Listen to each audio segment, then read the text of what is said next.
Padma green garden restaurant.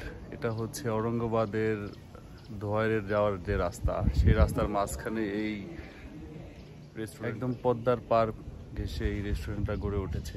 এই রেস্টুরেন্টটায় অনেক সুন্দর প্রাকৃতিক পরিবেশ, বিশেষ করে এখানকার বিভিন্ন ধরনের গাছ, ফুলের গাছ, ফলের গাছ এবং হচ্ছে বাহারি রকম গাছের মিশ্রণে তৈরি করা হয়েছে এই বাগানের পরিবেশটা।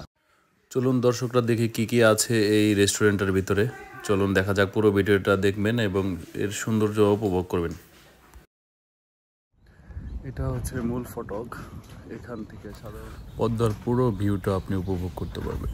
নদীতে পানি এসেছে, সেই পানির যে ভিউটা অনেক অস্থির একটা সুন্দর।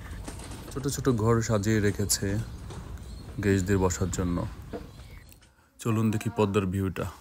এই সেই পদ্মা, পদ্মাতে পানি এসেছে নতুন, কি সুন্দর লাগছে পদ্মাটা। আপনি যতবার দেখবেন চোখ জুড়ে আসবে এই রেস্টুরেন্টের ভিউটা দেখলে, অনেক সুন্দর। এই সেই ঝাউ গাছ দুটো, ঝাউ গাছ দুটোর একটা মূল ফটকের ভিতর মানে মতো হয়ে আছে।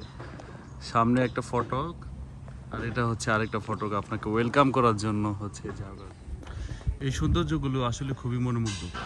সুইমিং পুল এখনো বন্ধ আছে, কিন্তু এই সুইমিং পুলের উপর দিয়ে যে ব্রিজটা আছে, এই ব্রিজটা কিন্তু খুবই সুন্দর। দেখেন ব্রিজটা খুব সুন্দর একটা ব্রিজ।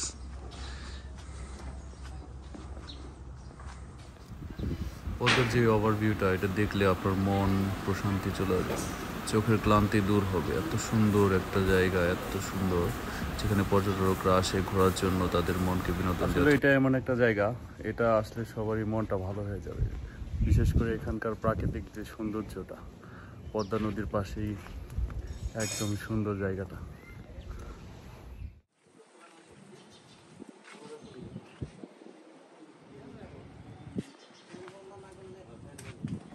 বাচ্চাদের বিনোদনের জন্য আছে রকেট লঞ্চার। এটা সাধারণত বিকেলবেলায় খুলে থাকে।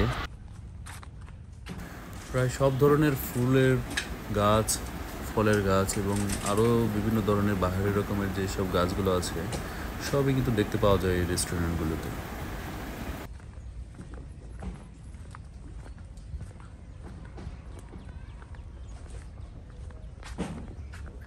প্রাকৃতিক পরিবেশের ঘেরা আমাদের এই রিসোর্টটা খুবই সুন্দর। পদ্মা পাড়ে অনেকেই হয়তো বা এসে থাকবেন, কিন্তু এর ভিতরে এত সুন্দর একটা জায়গা আসলে খুবই মনোমুগ্ধকর। বিশেষ করে এখানকার যে ফুল গাছগুলো আছে।